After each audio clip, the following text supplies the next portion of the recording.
conquered the air, now wants to conquer the interplanetary space. The first logical step is the shortest one.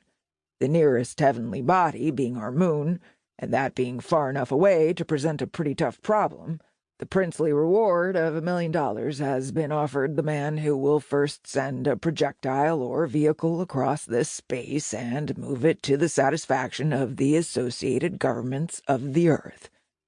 Through some mysterious channel of communication, known only to reporters, you found out that I had entered the race. Naturally, I have, up until now, kept my plans a secret from the public and my competitors. But that's all over with now. The gun, which was constructed according to my specifications by the American Ordnance Corporation, has a bore of 7 feet and a length of 350, despite the fact that it will be reinforced to more than 4 times the proportionate thickness of the most powerful guns built today. My estimates show that it will be destroyed when the projectile is fired. It was shipped to Daphne Major, one of the smaller of the Galapagos Islands near the equator, on March 10th. My projectile, which was manufactured in my own factory, was shipped today, fully assembled and crated in an international air freighter. I've calculated that March 20th will be the most favorable day for firing my projectile, as it will be the day when the moon, in its endless race with our planet around the sun, will cross the path of the Earth. The projectile will be timed and fired to overcome the forward speed and gravity pull of the Earth, travel in the arc imparted to it by the Earth's axial rotation, and wait for the moon at precisely the right point in space, according to my calculations. Its principle will greatly resemble that of the floating mines dropped by mine layers in the World War of 40 years ago. The force which will send the projectile out into space is one which I have, after countless experiments, succeeded in liberating and, to some extent, directing.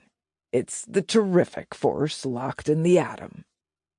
The motions of the projectile, after it has left the Earth, will be automatically controlled and corrected by my latest invention, the atomator, a mechanism which separates electrons from protons and utilizes the terrific repulsive force of protons toward protons and electrons toward electrons, permitting them to escape through specially constructed cylinders after they have imparted their energy to the cylinder heads and thence the projectile.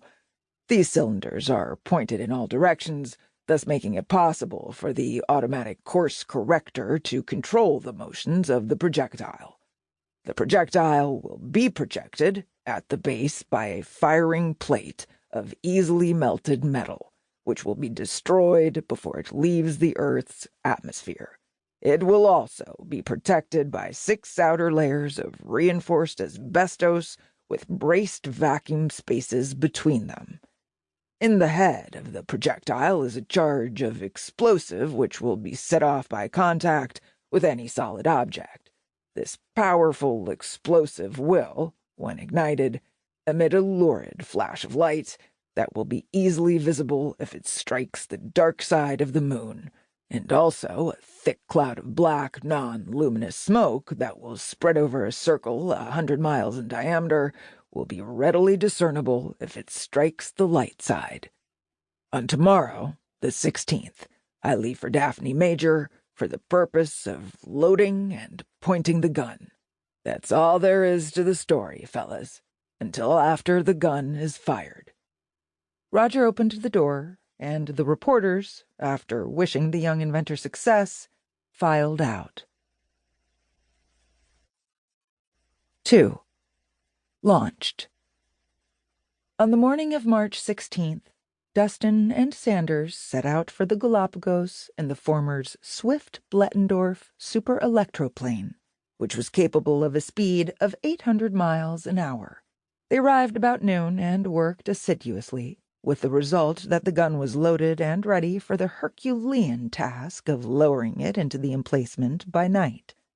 On the 17th it was pointed according to the calculations of the young inventor, and on the 18th it was braced in place by hundreds of tons of special, fast